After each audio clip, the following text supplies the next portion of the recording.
Bom dia a todos. Saúdo também os irmãos que se encontram em casa. Que a graça e a paz do nosso Senhor Jesus também esteja presente com vocês aí. E convido-vos a abrir vossas Bíblias no Evangelho de João, segundo João, capítulo de número 1.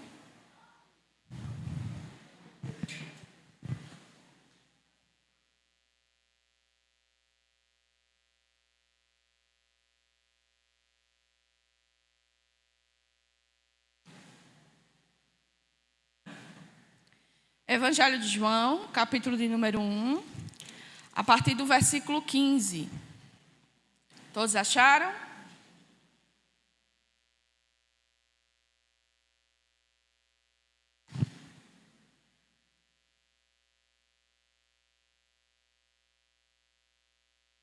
Diz assim a palavra do Senhor. João testemunha a respeito dele e exclama: Este é o de quem eu disse, o que vem depois de mim tem, contudo, a primazia, porquanto já existia antes de mim. Porque todos nós temos recebido da sua plenitude e graça sobre graça. Porque a lei foi dada por intermédio de Moisés. A graça e a verdade vieram por meio de Jesus Cristo. Ninguém jamais viu a Deus. O Deus unigênito que está no seio do Pai é quem o revelou. Amém. Já foi orado, mas eu gostaria de convidar vocês mais uma vez a estarmos na presença do Senhor em oração. Senhor nosso Deus, louvamos e engrandecemos o Teu santo nome por tudo que o Senhor já fez para conosco neste dia. Queremos Te agradecer, Senhor, pela Tua provisão, pelo ar que respiramos, pela força em nossos pés, pela capacidade, Senhor, de estarmos de pé e vir à Tua casa. Ó Pai, rendemos graças porque nessa simplicidade nós contemplamos a grandiosidade do Teu ser. Por isso, Pai, nesta manhã, com o Teu povo reunido, Senhor, pedimos e clamamos a Tua presença em nosso meio. Fala conosco, ó Pai, poderosamente. Instrua as nossas vidas. Revela-nos, Senhor, a Tua glória. Revela-nos, Senhor, quem Tu és, para que possamos em tudo e em todas as coisas dar-lhe a devida honra e a devida glória. Seja exaltado, ó Deus, no meio do Teu povo. E que este estudo, Senhor, nesta manhã, possa estender esta realidade. Que o Senhor seja entronizado, que o Senhor seja glorificado. Ajuda-me nesta hora, para louvor e glória do Teu santo nome. Em nome de Jesus. Amém. Amados, nas nossas últimas aulas, já eu contando assim, a gente já está na nossa quarta aula e ainda estamos no prólogo de João. Eu não sei se é eu que falo demais, mas eu quero acreditar que é a palavra de Deus que é rica demais. E nada do que nós venhamos a estudar, versículo a versículo, ou pontos isolados da palavra do Senhor, ainda é insuficiente diante da revelação da grandiosidade de quem Ele é. O nosso Deus reina, o nosso Deus é majestoso, o nosso Deus é supremo. E para esta realidade, nós fomos chamados a conhecê-lo e desfrutar de quem Ele é. Ele é o nosso Salvador. Ele é o Emanuel, Deus conosco. Por isso, meus irmãos, só para relembrar, já que no último domingo nós não tivemos aula, nós vemos falando sobre esse prólogo, essa introdução que João faz em seu evangelho. Essa introdução ela é de cunho teológico. Diferentemente dos outros evangelhos, como de Mateus, de Marcos e de Lucas, João ele tem essa ênfase de revelar aos seus leitores, aqueles a quem estão lendo este evangelho, a realidade de quem Deus é, de quem Cristo é. Nós aprendemos com o evangelho de Mateus que Cristo é o Rei, o Messias e o profeta prometido pelo Senhor na sua palavra no Antigo Testamento ao seu povo. Nós aprendemos, quando lemos o Evangelho de Lucas, na verdade de Marcos, que ele é o Filho de Deus. Ele é homem. Ele é o Filho de Deus que veio para a remissão do pecado, para remir o povo do seu pecado. E aprendemos com Lucas que ele é um filho, ele é um homem. Assim como ele é Deus, ele também é um verdadeiro homem. ele é plenamente homem. E diante destas realidades que os evangelhos nos destacam, nos mostram, nos revelam, é para mostrar que Cristo, ele é sublime. Não há ninguém como o nosso Deus. E diante dessa revelação a qual os evangelhos nos traz a realidade, nós aprendemos de que Ele é. Não há nada que eu possa, adjetivo nenhum que eu possa dar, que a Bíblia já não tenha falado, e nem que traga uma verdade ainda maior que Deus tem revelado aos seus corações. Mas o que nós precisamos ter é que Ele é. Ele é. E João aqui, ele vai destacar de uma forma diferente do que os outros evangelistas tentaram destacar na representação de Cristo. Aqui João, ele tem um propósito de revelar Cristo como verdadeiro Deus. Ele não é mais um profeta que Deus mandou à terra para anunciar da sua palavra. Ele não é mais algum servo do Senhor que foi consagrado ainda no ventre da sua mãe, assim como João Batista foi. Ele não é mais a qual Deus tinha levantado séculos após séculos, gerações após gerações, para revelar a sua verdade. Ele é o próprio Deus encarnado. Aquele a qual Deus, no Antigo Testamento, quando Ele chama o povo e liberta o povo da escravidão do Egito e passa a conduzi-los à terra a qual Deus daria por herança, este Deus, este Cristo que veio até nós é a representação do tabernáculo de Deus instituído no meio do seu povo. A figura do tabernáculo, ela tem esse propósito de representar Deus habitando no meio do seu povo. E tudo aquilo que o tabernáculo constituía, toda a sua construção, toda a sua edificação, tanto os elementos que constituíam este tabernáculo, apontavam para Cristo, apontavam para aquele que viria na plenitude dos tempos para revelar a glória de Deus Todo-Poderoso. E quando isso acontece, João destaca esta realidade.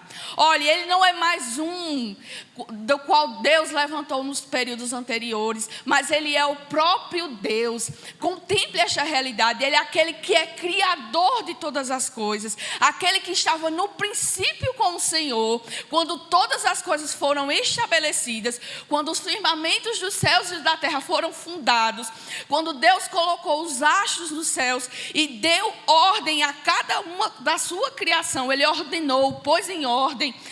Este mesmo é que veio e habitou entre nós. É este Cristo, é o Filho de Deus, o Verbo de Deus, o Verbo vivo que veio e tabernaculou entre nós. E vimos a sua glória, glória como a majestade do Pai. Cristo, quando veio, ele veio finalmente para estar no meio do seu povo, de uma forma física e real, não como o tabernáculo representava, mas ele estava ali plenamente, assim como um de nós, em carne. Ele não era um espírito ao qual as pessoas pudessem contemplar, mas ele habitou, ele encarnou, ele viveu em nosso meio. E os próprios discípulos e apóstolos dão testemunha dessa encarnação de Cristo. E é isso que João, logo no início do seu evangelho, ele vai trazer para nós essa realidade. Aquele que estava no princípio da criação, aquele que estava no seio do Pai, ele encarnou, deixou a sua glória, deixou os céus, deixou a glória dos anjos, deixou o seu trono e se humilhou, tornando-se um de nós. O Criador tornou-se semelhante à sua criatura. É esta realidade que João quer trazer aqui. Ele quer enfatizar que Cristo não é apenas mais mas ele é o próprio Verbo de Deus encarnado. E isso nós vimos anteriormente. E agora, nos versículos 15 a 18, ele vai encerrar esse prólogo, essa introdução ao seu evangelho, continuando o testemunho de João. Nos versículos 6 ao versículo 9, ele introduz a figura de João Batista, né? Que ele foi enviado para dar testemunho da verdadeira luz. A luz que, vindo ao mundo, dissipa todas as trevas, revela a condição da humanidade e traz a revelação, revela quem nós somos e quem ele é. João veio para dar testemunho dessa luz. E ele vai aqui nos versículos 15 a 18 dar um gostinho do testemunho que João dizia aos seus conterrâneos. Ele vai dizer que João testemunha a respeito dele e exclama. Quando o apóstolo, eu tenho que fazer João Batista e João Apóstolo, para não confundir no estudo. Quando João Evangelista diz que João testemunha a respeito dele e exclama, é interessante ele colocar esses verbos, essa ação que João tinha no tempo presente. Quando o evangelista ele compõe, ele escreve este evangelho, João Batista já não estava mais entre nós. Ele já havia morrido há algum tempo. Porém, aqui o que João quer destacar é que as palavras que vinham, que João testemunhava, não eram qualquer palavras. É a palavra de Deus que ela é viva e operante apesar dos séculos. Através das gerações e de todo o tempo que compõe a história, a palavra de Deus ela é atual, ela é operante, ela é viva e ela é eficaz. Então, quando ele coloca aqui o testemunho de João, mesmo João já tendo sido morto, ele diz que esse João, as palavras que João deu, declarou, clamou, anunciou, elas continuam ainda. E não somente na época que o João, o evangelista, escreve, mas o testemunho que João deu acerca de Cristo, ela permanece até os dias de hoje. E permanecerá até o dia que Cristo voltará. João, ele testemunha a respeito dele e ele exclama essa verdade que é permanente. Ela não é transitória, ela não é presente apenas num contexto específico ou num espaço de tempo específico, mas ela perdura por todas as gerações. Por isso que o testemunho dele, quando ele fala que a ação de João se encontra no presente, exclama e testemunha, é porque a palavra que ele anunciou, ela é viva. Ela é capaz de atravessar gerações. E ela não ficou somente para o tempo em que Jesus viria, mas ela permanece até os dias de hoje. João deu testemunho da luz, da verdadeira luz que ilumina todas as trevas. Dissipa as trevas tanto do mundo quanto as trevas que habitam em nosso coração. E aqui eu gostaria de dar um destaque ao ofício de João. Eu já fiz isso anteriormente, no início, quando destaquei o início do seu chamado, o propósito do seu chamado. E eu gostaria de reforçar mais uma vez aqui, que este testemunho de João, por mais que tenha sido uma especificidade de Deus para a sua vida, continua sendo um chamado de Deus para nós. Assim como João testemunha, declara e fala em todo o tempo acerca da verdadeira luz, nós temos também esse papel, como discípulos do Senhor, testemunhar, declarar a verdade de Deus. Declarar que há um único Senhor e Salvador das nossas vidas, que é somente por meio de Cristo Jesus que nós temos a redenção dos nossos pecados. É somente quando a luz de Cristo é revelada em nossa vida e em nosso coração é que nós podemos então compreender a grandiosidade do nosso Deus, quem Deus é e o que Ele fez por nós. Por que eu digo isso? Porque qualquer um pode chegar e ler a Bíblia. Até os demônios leem e conhecem a Bíblia. Eles sabem quem Cristo é. Mas não basta apenas o conhecimento de quem Cristo é. Precisa que a luz de Cristo invada o nosso coração e revele esta realidade. Porque para alguns, Cristo pode ser apenas um profeta. Para alguns, Cristo pode ser um enviado de Deus para anunciar ou revelar a sua palavra. Outros até leem e desprezam e zombam do nome do Senhor Jesus, da figura de quem Cristo é, da representatividade de Cristo neste mundo. Porém, só há o verdadeiro entendimento quando a luz de Deus invade os nossos corações.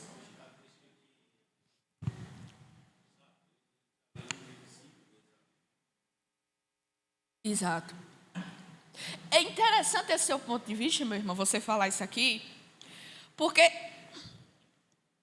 isso chama para a nossa responsabilidade. Muçulmanos conhecem a palavra inteira, de Gênesis a Apocalipse, se assim tiver na Bíblia deles, que eu não conheço.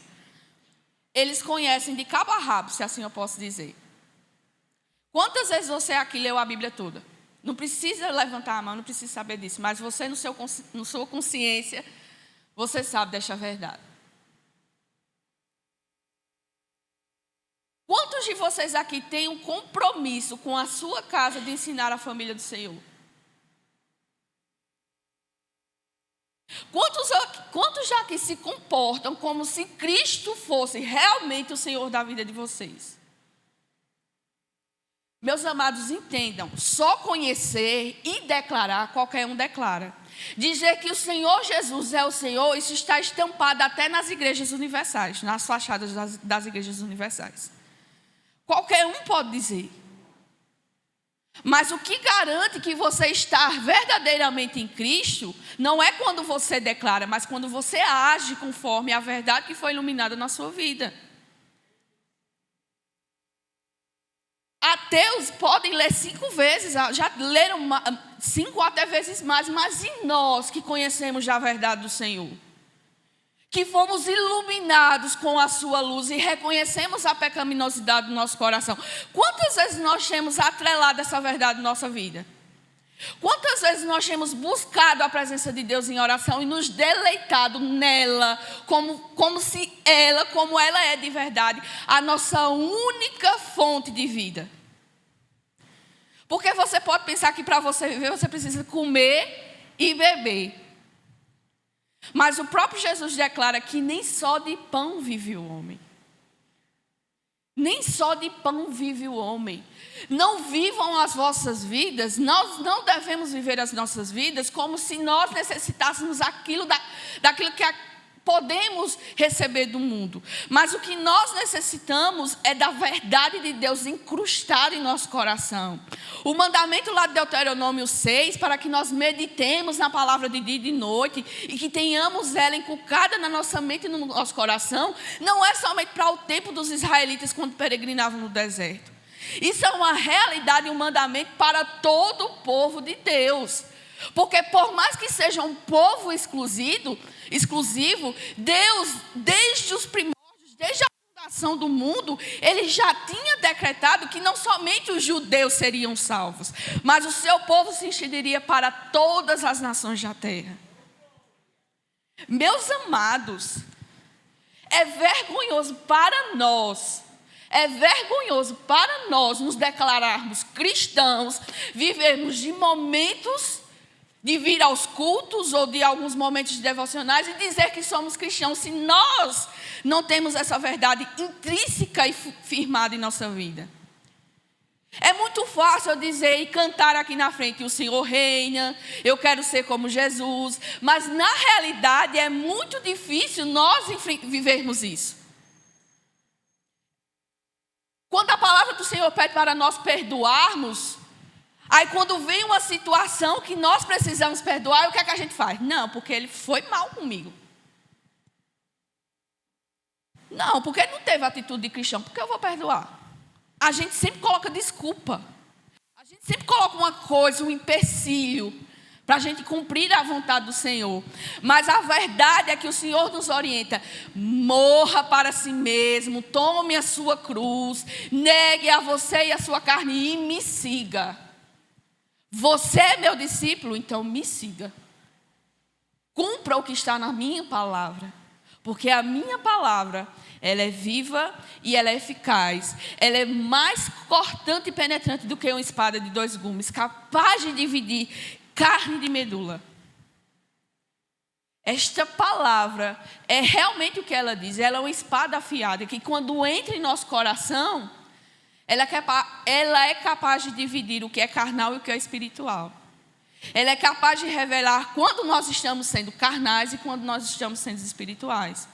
Então, essa realidade que a palavra de Deus, ela deve ser vivida E ela deve ser real em nossas vidas, não é somente para o povo da antiguidade, mas ela é uma realidade para todos aqueles que são chamados pelo nome do Senhor, para aqueles que foram iluminados com a verdadeira luz e para aqueles que dizem e que são verdadeiramente seus discípulos. Não é você declarar com sua boca, é você viver com sua vida. Voltando para o nosso texto, João, ele testemunha a respeito dela e ele exclama. É um conteúdo, como eu já falei, de uma verdade e que ela é permanente. Ela não é apenas para um período, para um espaço de tempo na história, mas ela é para todo o tempo e para todo o povo de Deus. Este é o de quem eu disse: o que vem depois de mim tem contudo a primazia, porquanto já existia antes de mim. E João aqui continua o seu testemunho. Aqui esse testemunho, quando nós formos para os versículos 19 em diante, a partir do versículo 19 do capítulo 1, inicia-se então a revelação do ministério de Cristo. Certo? João, ele já tira a sua atenção do prólogo, ou seja, o prólogo termina no versículo 18, e a partir do versículo 19 nós já temos a instrução de João revelando o ministério de Cristo. Diferentemente dos outros evangelistas, ele não destaca o nascimento virginal de Cristo, mas ele destaca que ele é o Verbo, que ele é o Deus vivo, ele é o Filho de Deus e que ele é eterno. Certo? Ele não tem um nascimento. Jesus não nasceu. Deus não fez como a criação que criou Jesus, mas ele é desde a eternidade. Ele é Deus, ele é o Verbo e ele é o próprio Filho de Deus desde a eternidade. E quando ele diz assim: o que vem depois de mim tem contudo a primazia, porque já existia. Mesmo que na sua forma física e humana Cristo nasceu depois de João Batista, ele aqui está trazendo essa relação. Olha, ele nasceu depois de mim, mas ele já existia, porque ele não é como nós, ele não é comum a nós. Ele é homem, mas ele já existia desde a eternidade, porque este homem também é Deus. Louvado seja o nome do Senhor. Porque todos nós temos recebido da sua plenitude e graça sobre graça. Todos aqui, ninguém, nem aqueles que não foram alcançados ainda por esta iluminação da luz do Senhor, pode dizer que não tem recebido da graça de Deus. Você concorda com isso? Você concorda com isso? Amém. Né? Por quê? Alguém pode me dizer?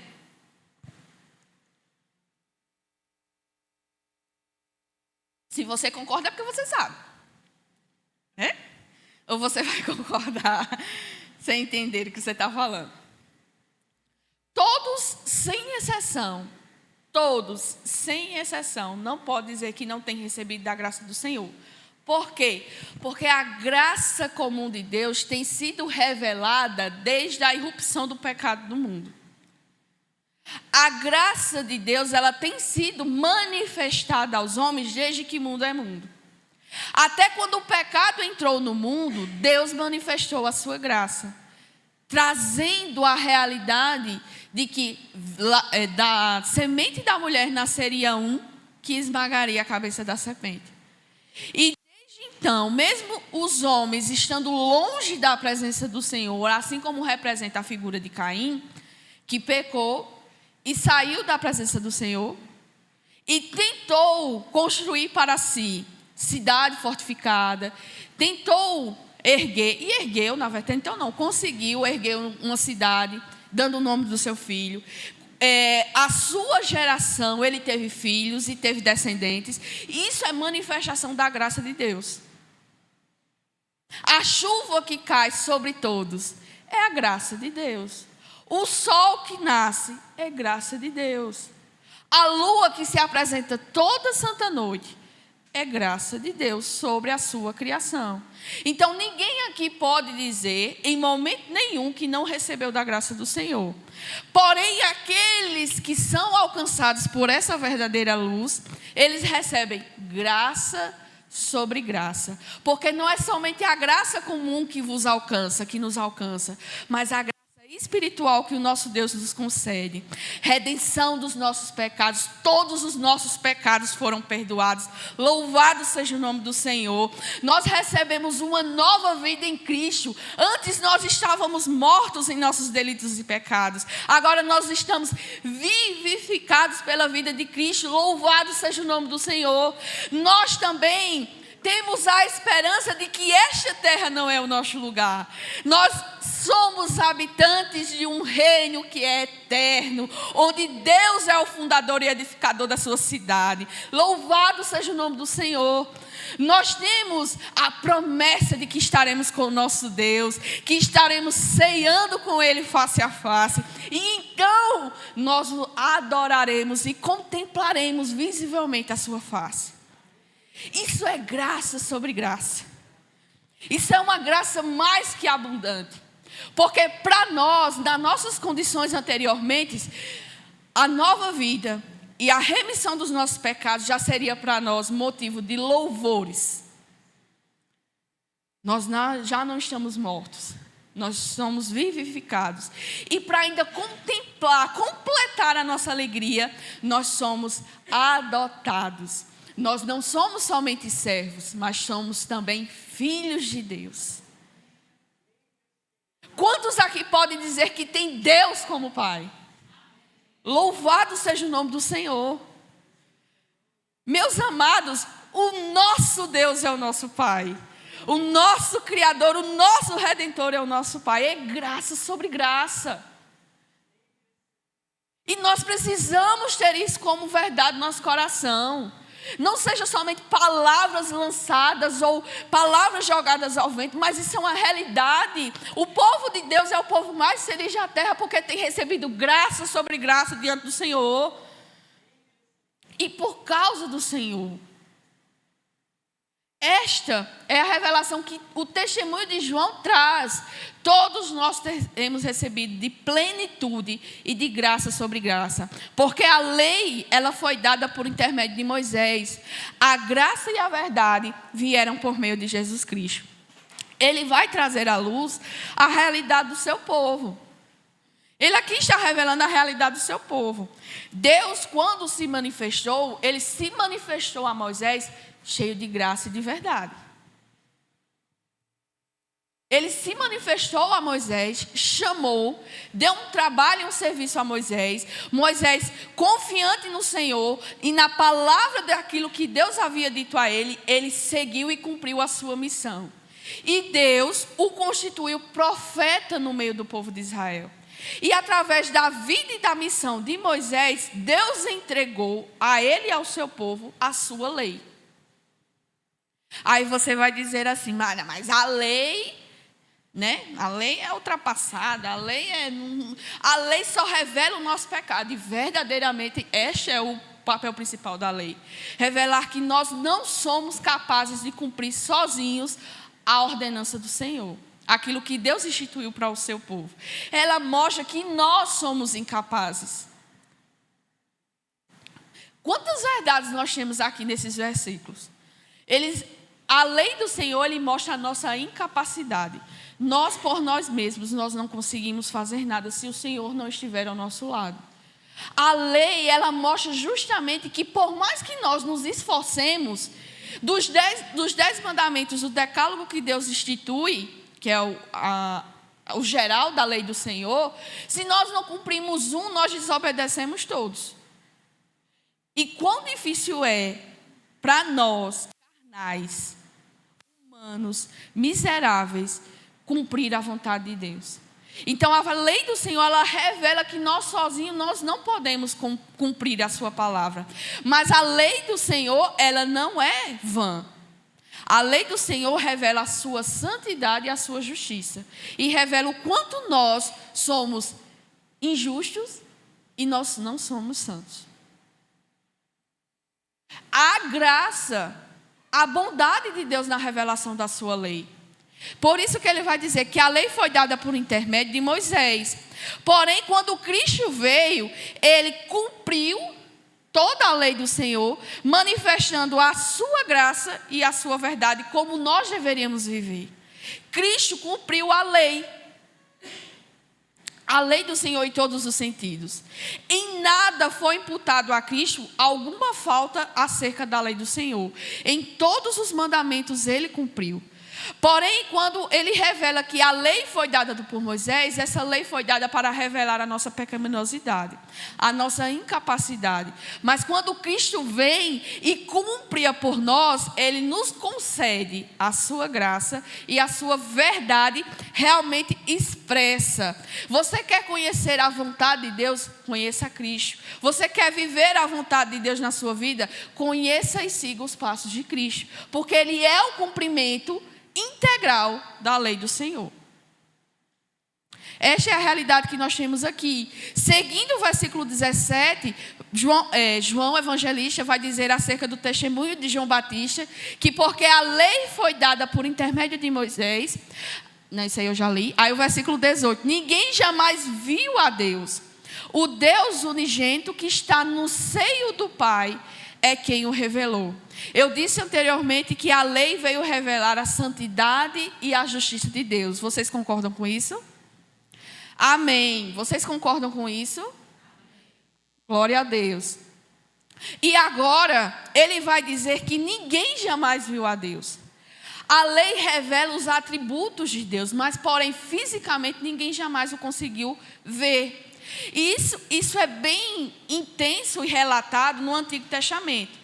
Lá em Êxodo capítulo 33, nós temos Moisés clamando ao Senhor para que ele manifestasse a sua presença para ele. Ele queria ver Deus. Ele já tinha um relacionamento íntimo, ele ouvia a voz de Deus. Deus se apresentava para ele, mas para ele não era o suficiente. Ele queria contemplar com os seus olhos o verdadeiro Deus. Ele queria ver a Deus. E Deus vai e diz assim, olha, se você me ver, eu estou parafraseando, tá? Se você me ver, você não vai viver. Porque quem Deus é demais para a nossa limitação humana. A glória de Deus, ela superabunda tudo aquilo de mais majestoso que os nossos olhos já contemplaram nesta terra.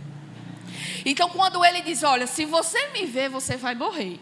Então, o que é que eu vou fazer com você? Eu vou colocar você numa brecha lá do Monte Moriá. Monte Sião. Tem uma brechinha lá no monte, eu vou colocar você lá escondido nessa brecha. Eu vou passar, mas eu vou cobrir a brecha com a minha mão.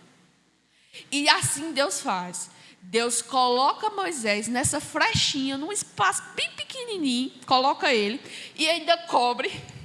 Meu Deus, eu não estou te vendo, não vou ver nada, porque eu vou voltar numa frecha, ainda tu vai botar a mão, não vou te ver. Aí Deus, pela sua misericórdia, permite ainda que quando ele passa, ele tira a sua mão e Moisés ainda vê um brilhozinho das costas do Senhor. Mas para Moisés, foi o suficiente para contemplar a grandiosidade do nosso Deus. Ele só viu um raiozinho da glória de quem Deus é. E assim Deus permitiu que ele sobrevivesse, vendo apenas um rastro da sua glória. E foi o suficiente para que ele o adorasse ainda mais. Mas agora, Cristo encarnado, louvado seja o nome do Senhor, nós podemos contemplar a glória do Pai. A glória do nosso Pai. Não vou chorar. Não vou. A glória do nosso Pai nós vemos em Cristo, porque Ele assim se fez revelar a nós. Aí aqui o texto diz que ninguém jamais viu a Deus. O Deus unigênito que está no seio do Pai é quem o revelou. Essa identidade de seio do Pai, ele demonstra uma relação de intimidade íntima e sincera. Aqui a figura é do pai, mas eu gostaria de trazer à memória de vocês a figura da mãe. O filho, quando nasce, ele continua ainda numa relação de intimidade com a mãe, através da amamentação. Não tem algo mais íntimo para uma mãe e para um filho, essa relação de amamentar, que ela está diretamente ligada a você, se nutrindo de você mesmo, né? Mas essa figura aqui do pai é justamente daquele que está recolhido. Sabe aquela ideia de você estar tão íntimo, tão junto de alguém, que você quer estar ali naquela posição de acolhimento, você está assim encostado no seio do seu pai. Quando um filho seu se machuca e corre e vem chorando, aí você vai fazer o quê? Você vai colocar no seu colo e vai dar um abraço e trazê-lo mais para perto do seu peito. Não é assim? O natural seria assim, né? O natural seria isso. Você vê o seu filho em sofrimento e você coloca no colo e abraça e dá o afago necessário para que ele se sinta acolhido e protegido. A ideia é justamente parecida com essa. Quando Cristo, João refere que Cristo, ele estava no seio do Pai, ele está demonstrando realmente essa intimidade tão íntima e tão ligada que ele estava junto do Pai. Cristo, ele não saiu de qualquer lugar, mas ele estava intimamente ao lado do seu Pai. Ele estava ligado ao seu Pai. E ele veio e revelou ao próprio Deus. Essa é a mensagem que nós temos aqui. O unigênito veio ao mundo como filho, e o termo usado para descrever um relacionamento íntimo. É esta a realidade que o prólogo de João quer nos trazer. Ele introduz o seu evangelho relatando de que Cristo, o Verbo vivo, que estava com Deus desde a eternidade, que estava presente na criação de todas as coisas, ele é a verdadeira luz que ilumina todos os homens. Fora de Cristo não existe salvação. Fora de Cristo não há uma realidade, uma possibilidade de reconciliação com o Pai. Porque ele é tudo isso que nós descrevemos aqui, o que o próprio evangelista descreve. Ele é que por meio dele todas as coisas foram feitas. Ele é aquele a quem Deus aprouve manifestar humanamente para revelar a sua glória, para revelar a sua verdade, para revelar o seu caráter. E através dele somos remidos dos nossos pecados. Ele é a revelação do próprio Deus. Ele é a propiciação dos nossos pecados. Cristo, ele é. Louvado seja o nome do Senhor. Compreendido até aqui, meus irmãos?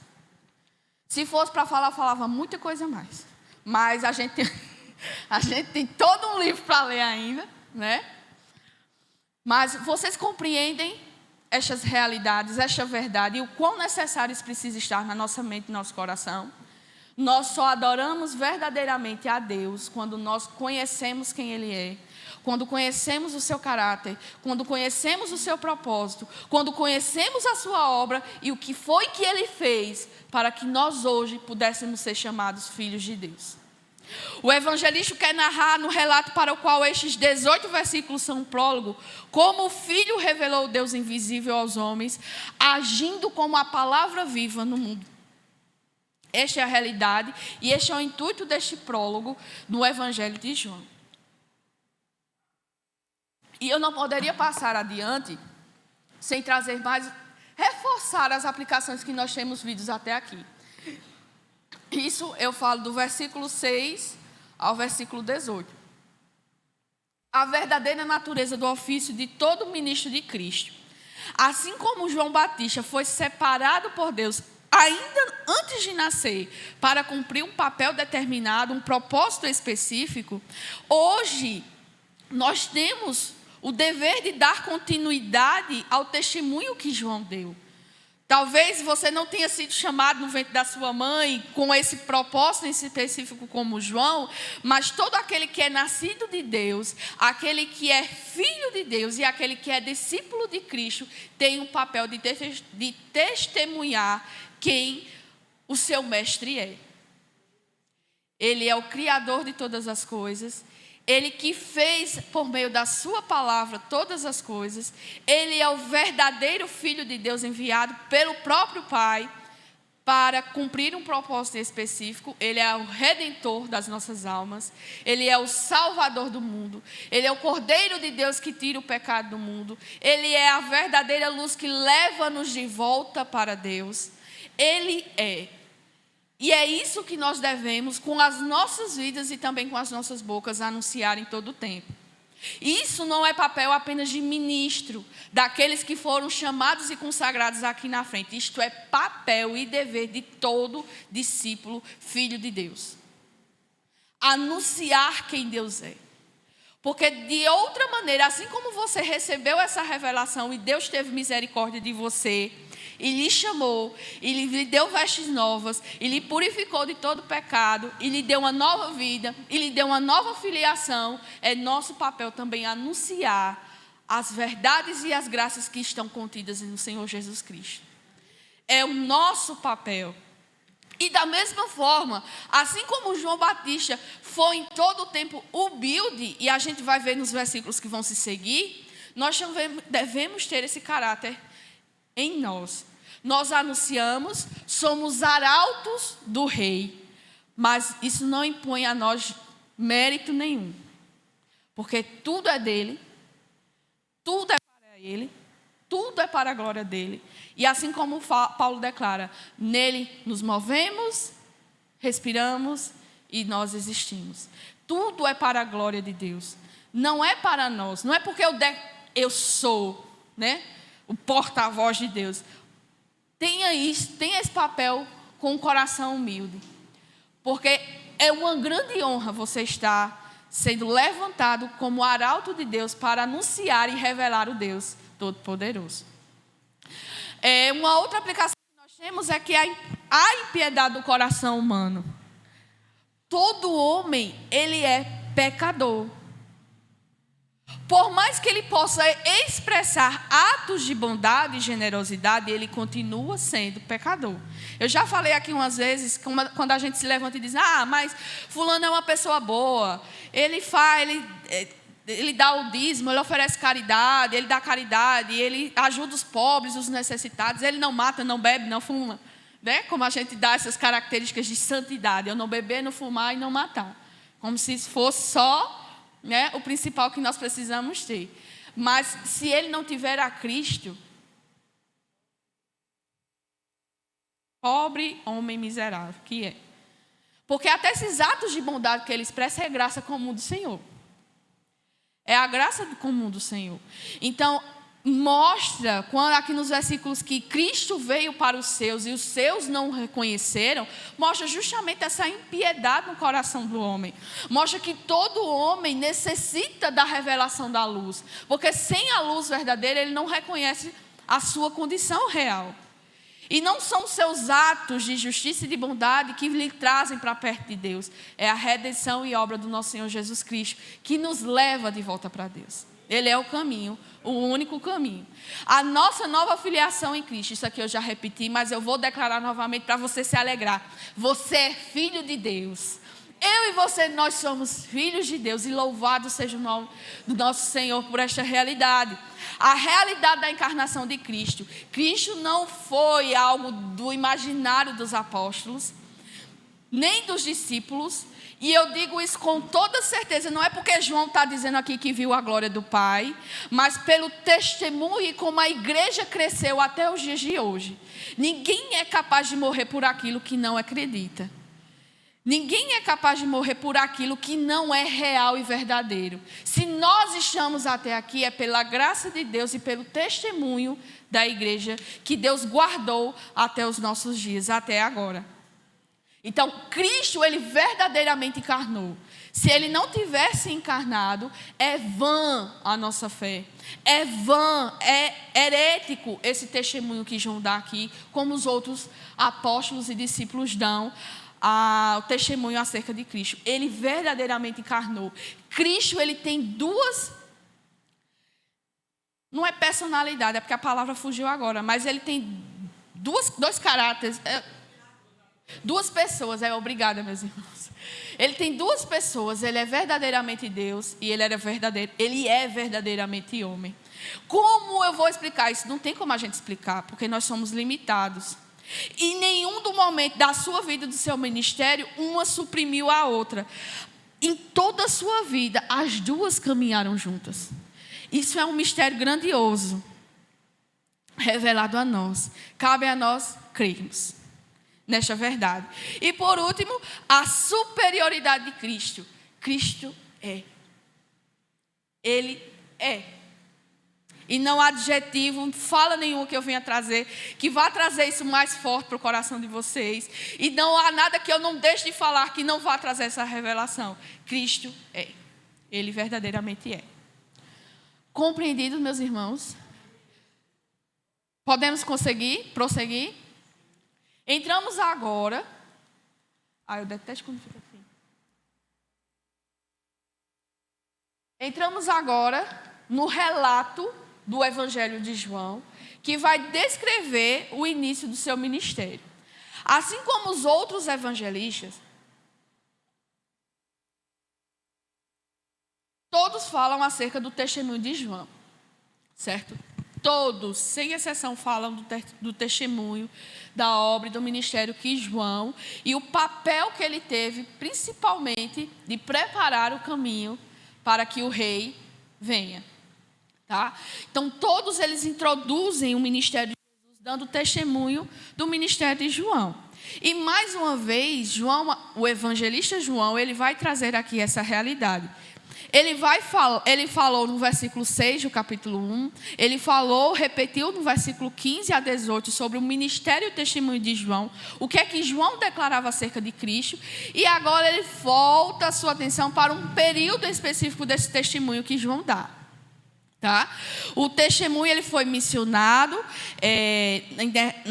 na narrativa intercalada do prólogo, e agora ele faz um relato contínuo dele. Ele dá uma continuidade na revelação do ministério e na anunciação do ministério de João Batista. Aí ele diz assim, versículo 19: Este foi o testemunho de João, quando os judeus lhe enviaram de Jerusalém sacerdotes e levitas para lhe perguntarem: Quem és tu? Ele confessou e não negou. Confessou: eu não sou o Cristo. Então lhe perguntaram: quem és, pois? És tu Elias? Ele disse: não sou. És tu o profeta? Respondeu: não. Desculpa. Disseram-lhe, pois: declara-nos quem és, para que demos resposta àquele que nos enviaram. Que dizes a respeito de ti mesmo? Então ele respondeu: eu sou a voz do que clama no deserto, endireitai o caminho do Senhor, como disse o profeta Isaías. Ora, os que haviam sido enviados eram de entre os fariseus. E perguntaram-lhe: então por que batizas se não é Cristo, nem Elias e nem o profeta? Respondeu-lhe João: eu batizo com água, mas no meio de vós está quem vós não conheceis, o qual vem após mim, do qual não sou digno de desatar-lhe as correias das sandálias. Estas coisas se passaram em Betânia, do outro lado do Jordão, onde João estava batizando. Neste relato aqui, há um momento específico do ministério de João Batista. E João, o evangelista, ele vem aqui destacar. Não é que só existe aqui, nos outros evangelhos nós temos essa relação, essa descrição também. Mas é interessante como João, o evangelista, começa o ministério, destaca isso no ministério de João Batista. Este foi o testemunho de João quando os judeus lhe enviaram de Jerusalém sacerdotes e levitas para lhe perguntarem: quem és tu? Aqui no evangelho é a primeira vez que se destaca esse nome judeus, certo? Aqui, nessa porção específica da palavra, judeus, ele vai destacar um grupo específico. Ele não está dizendo que todos os judeus, descendentes da tribo de Judá, da povo, da nação separada por Deus, vieram até ele e fizeram isso. Ele está destacando que um grupo de judeus, certo? Aí ele dá que lhe enviaram de Jerusalém sacerdotes e levitas. Então, quem é esse grupo de judeus específicos? Para terem ordenado que levitas e sacerdotes viessem até João Batista fazer esse tipo de questionamento, interrogá-lo, se assim podemos dizer, só pode ter sido aqueles que compunham o sinédrio e às autoridades que serviam no templo. Esses judeus aqui, que está destacado no versículo 9, é referente ao sinédrio e às autoridades que serviam no templo. Por isso que ele destaca que esses judeus enviaram levitas e sacerdotes. Foram esses judeus, ou seja, o sinédrio, a alta cúpula do ministério, da lei, da religião judaica, no período aqui, é que se dispõem e vão até João Batista interrogá-lo. E por que eles fazem isso? Eles fazem porque depois que eles voltaram do exílio babilônico, quando Deus permite que eles voltem para a sua terra após um período como juízo por causa da quebra da aliança dos judeus para com Deus, eles voltam, eles são liderados eles voltam em 3 grupos. No primeiro grupo é liderado por Zorobabel, que seria o governador, instituído como governador de Judá, de Jerusalém. Eles reconstroem um templo, começam, param e depois terminam o templo.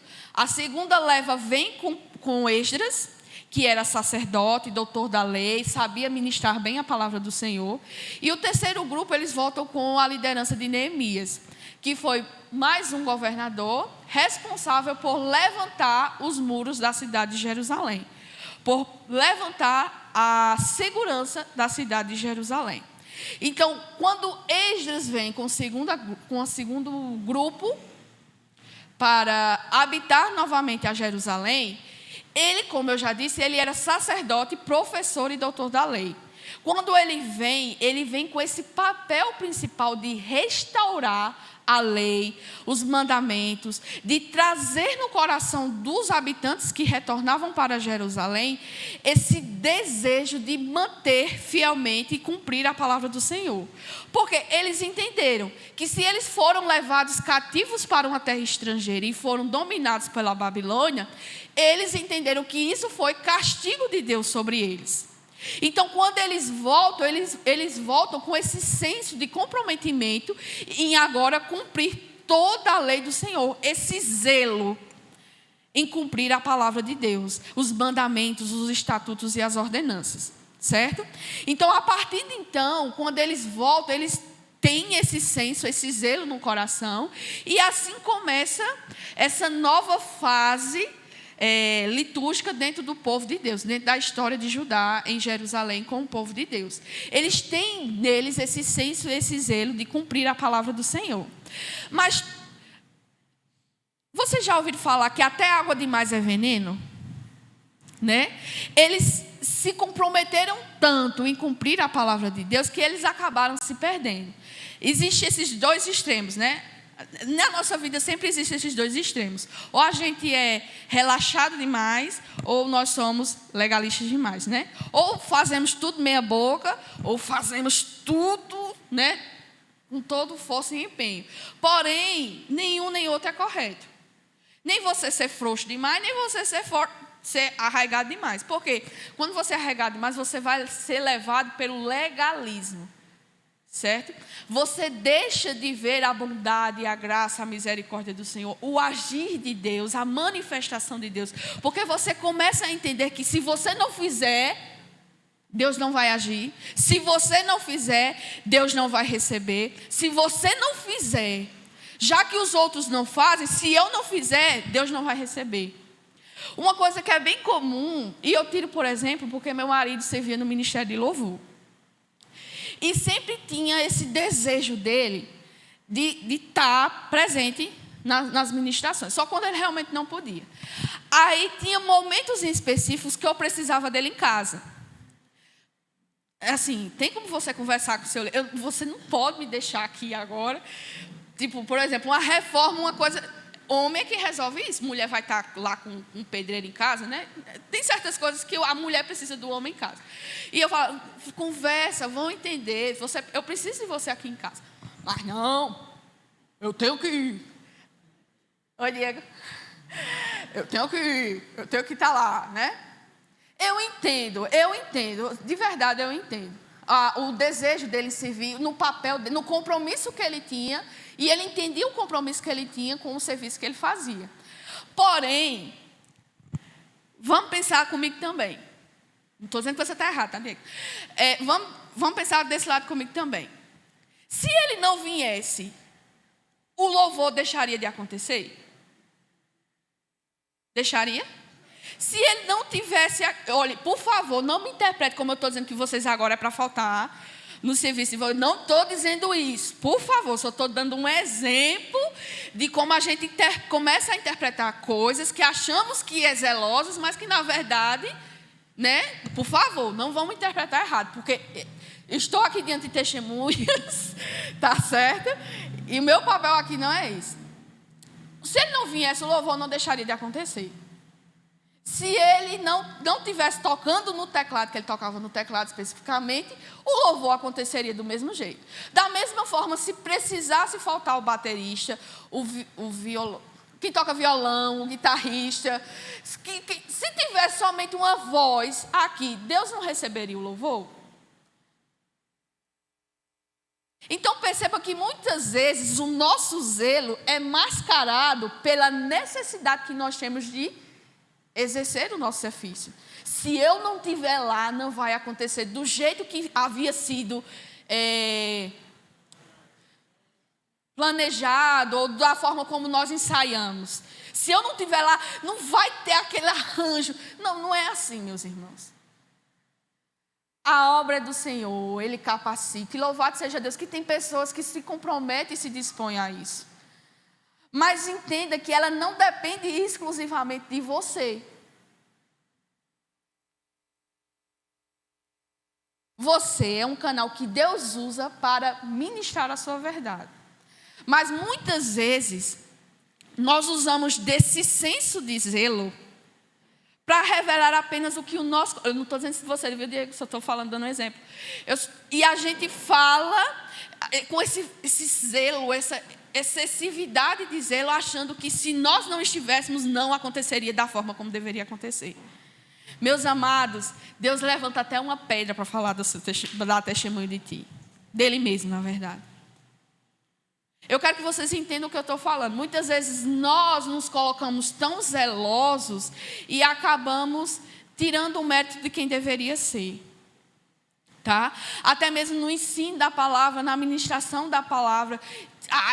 Se eu não falar isso, por muitas vezes, meus irmãos, eu me sinto a mais incapacitada para dar estudo, ministração. Eu me sinto, por quê? Eu tenho crises de ansiedade, tá certo? Eu falo isso como doença, não como ansiedade que Deus repreende. Eu tenho crise de ansiedade. E muitas vezes, quando eu sou chamada para ministrar, eu fico, só Deus sabe como eu fico.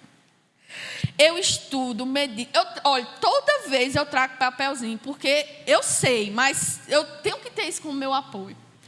Olha o meu erro aí. Vão vendo meu erro, para vocês não fazerem igual. Mas quando eu chego aqui, me trava. As palavras somem, me dá um branco geral. Aí eu começo a chorar por dentro. Meu Deus, o que é que eu vim fazer aqui? Eu não era para estar aqui, eu não sou preparada para isso. Não fui nem chamada para isso, Senhor. Aí eu começo a entrar e me dá um branco. Aí eu vou para onde? Eu vou para o papel. Aí, uma vez, eu fui me confiar nesse papel. Eu não consegui ler nada do que estava nele. Até desaprendi a ler, eu desaprendi. Eu não sabia ler o que estava aqui. E o Senhor falou no meu coração: você não precisa de nada disso. Você precisa de mim. Porque a palavra é minha. O povo é meu. Eu instruo meu povo na forma como eu quero que ele aprenda.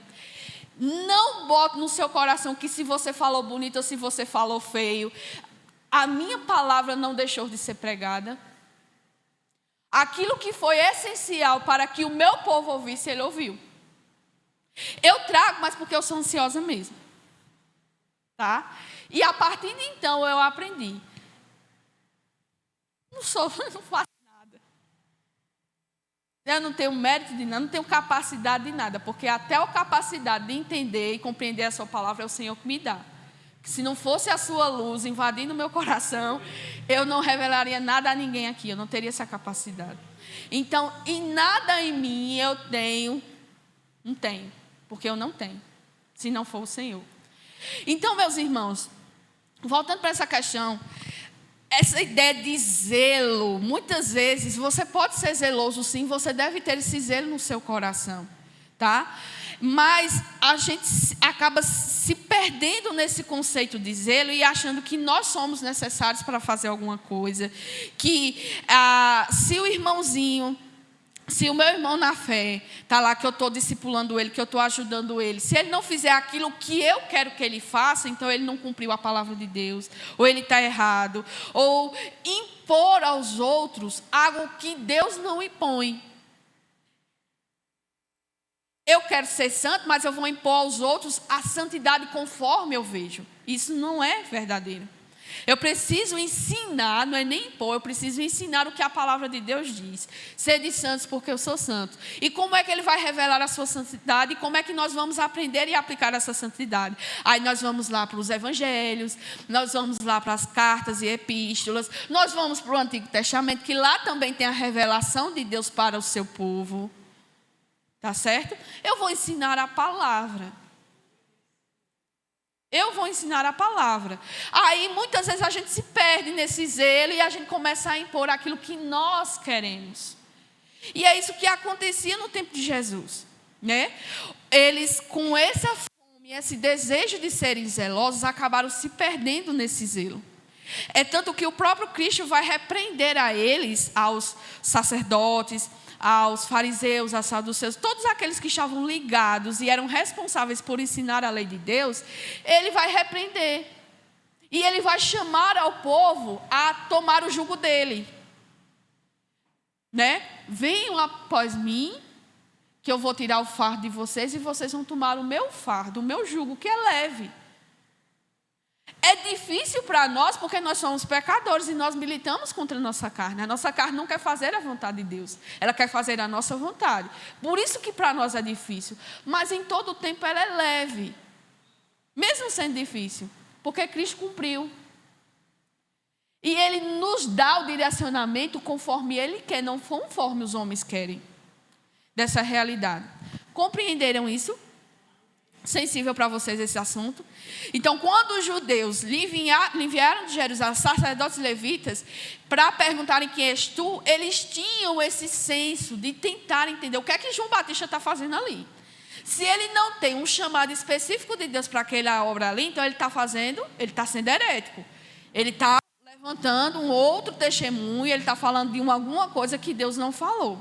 Então, com esse senso de zelo, o sinédrio e as autoridades mandam sacerdotes e levitas até João Batista e questionam, e interrogam, na verdade, quem és tu? Aí ele confessa e não nega.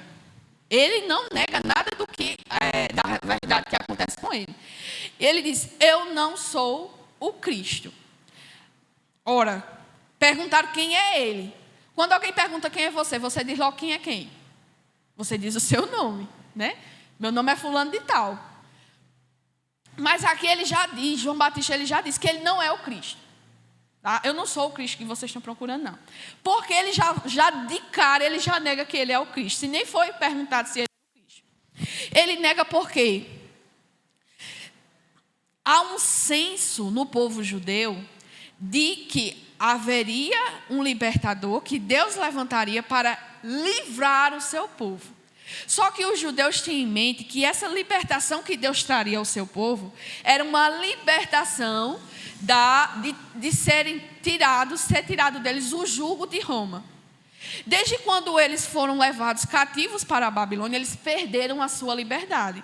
Eles não eram mais um povo livre. Eles sempre estavam debaixo de jugo de um império maior do que eles. Primeiro foi a Babilônia, depois o Império Medo-Persa derrota a Babilônia e eles se tornam subjugados pelo Império Medo-Persa. Depois vem os gregos.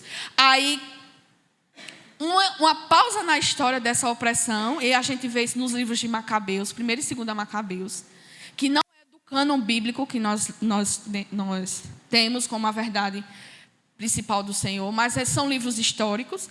Eles vão narrar um período da história em que os judeus se tornaram libertos de toda a opressão de impérios do mundo durante quase um século.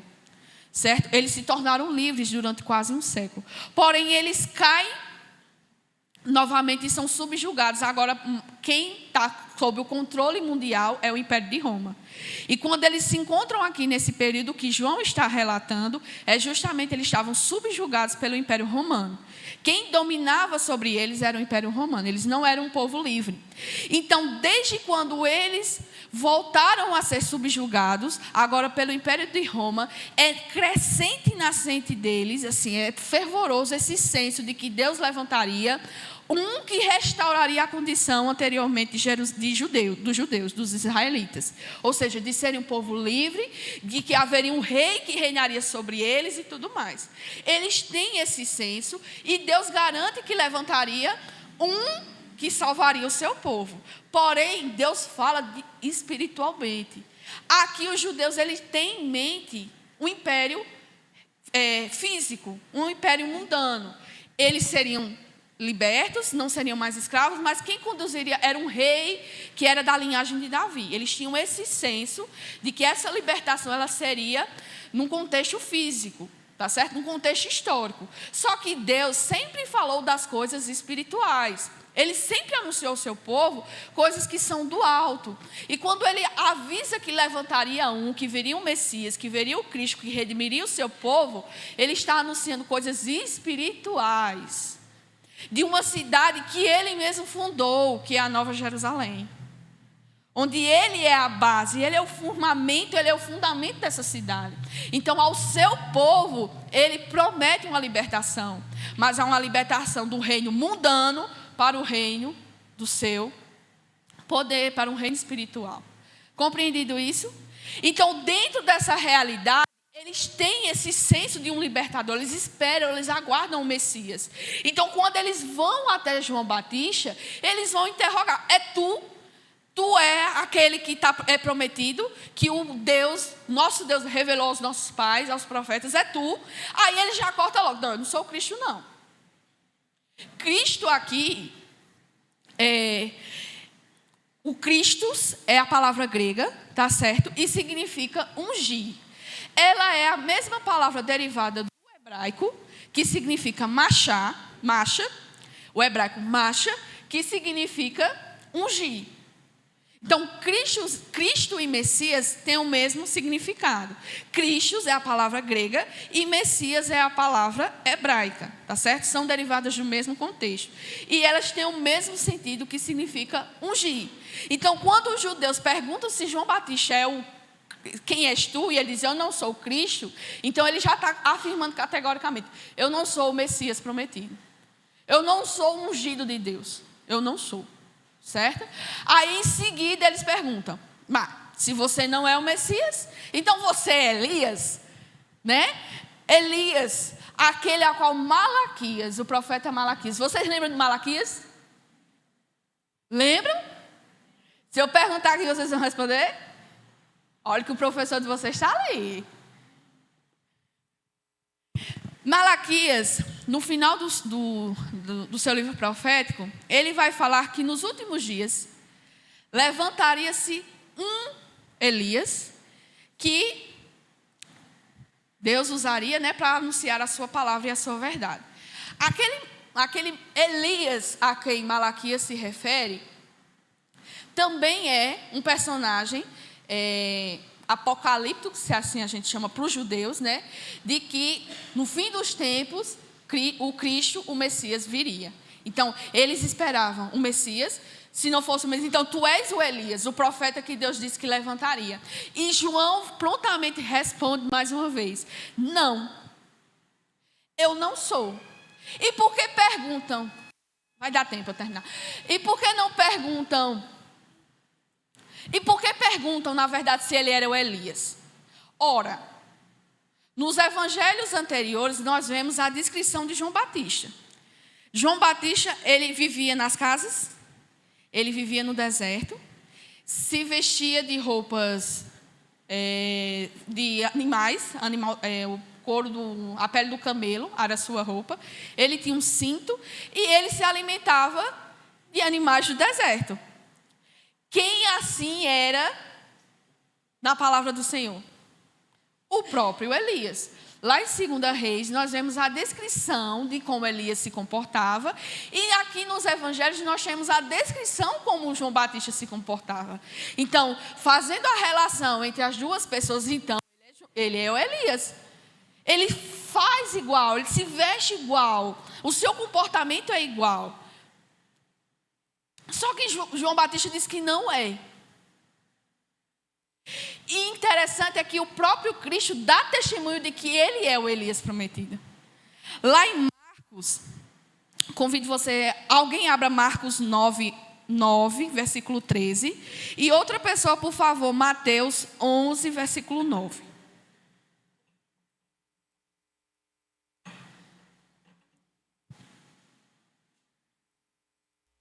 Quem achar já pode ler.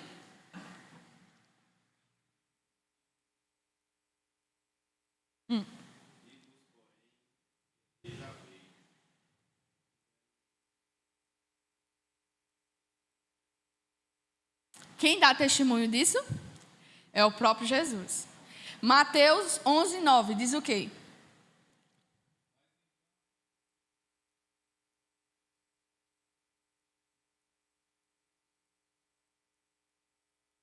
Quem dá testemunho? Quem está falando isso? O próprio Jesus. Jesus, ele diz em Marcos 9 que Elias já veio. Ele está se referindo, ele está dando testemunho de João Batista.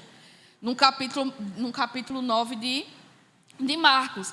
E aqui em Mateus, Cristo, ele já dá uma autoridade maior do que profeta a João Batista. Dando testemunho de João Batista, o próprio Cristo diz que ele é maior do que um profeta. Aqui quem está declarando é Jesus. Não é o próprio João Batista. Mas por que João Batista então nega quando lhe é perguntado? Porque João Batista, ele não tinha o propósito de chamar a atenção para si. João Batista, ele tinha um propósito de chamar a atenção para aquele que viria depois dele. Então, se no coração do judeu, do povo, havia essa expectativa de um redentor, de um Messias, e se ele se declarasse como o Cristo, porque dentro da morfologia da palavra, Messias era aplicado tanto a reis, como a sacerdotes, como a alguns profetas. Essa palavra poderia ser aplicada a João Batista? Poderia, pela morfologia da palavra. No seu sentido, não. Ele é o Elias porque o próprio Cristo dá testemunho dessa verdade. Mas ele não atribui esse papel para si, porque se o povo já estava nessa expectativa, ele estaria tirando o foco de quem deveria ser o foco. Se ele dissesse, eu sou o Elias, então o povo ia cair em cima dele. O Elias, o prometido e tudo mais. Só que ele, desde o princípio, ele não veio para dar testemunho dele. Ele não veio para engrandecer o seu nome. Ele veio para revelar a Cristo. Ele veio para anunciar quem Cristo era. Então, quando ele é interrogado, ele nega. Mesmo ele sabendo quem é. E o próprio Cristo, veja que ele não está preocupado com a sua própria glória. Porque quem vai testemunhar esta realidade em favor de João Batista é o próprio Cristo. Porque ele tinha no seu coração o desejo de glorificar apenas o Senhor. Ele tinha no seu coração o intento de entender de que a Cristo somente a glória. Por mais que ele tivesse sido chamado e capacitado por Deus para fazer essa obra, mas é Deus quem capacitou essa realidade. É Deus. Então quando ele diz não sou, é para que o povo entenda que ele não é ninguém ali, que ele só é apenas um arauto de Deus para revelar aquele que vem depois dele, o verdadeiro Cristo, o Salvador do mundo. Amém? Semana que vem, se Deus nos permitir, nós damos continuidade aos demais pontos, né? Precisamos falar ainda do profeta e de quem ele declara que ele é. Senhor nosso Deus, louvamos e bendizemos o teu santo nome nesta manhã. Glorificamos a ti, Senhor, pela realidade de quem tu és. Tu és o nosso Deus Salvador, Redentor das nossas vidas, o único, Senhor, que nos leva de volta para Ti mesmo. Queremos Te agradecer, Senhor, por Tua graça, pela Tua bondade e misericórdia derramada sobre os nossos dias, sobre as nossas vidas nesse dia. Que o Senhor, em nome do Senhor Jesus, firme esta verdade que foi ministrada nesta manhã em nossos corações. Não permita, Senhor, que isso se perca na nossa vida e no nosso caminhar, rumo, peregrinando a nossa nova casa, a nossa casa. Nos ajuda, ó Deus, a ter isso firmemente enraizados em nossa vida, para louvor e glória do Teu nome. Em nome de Jesus. Amém.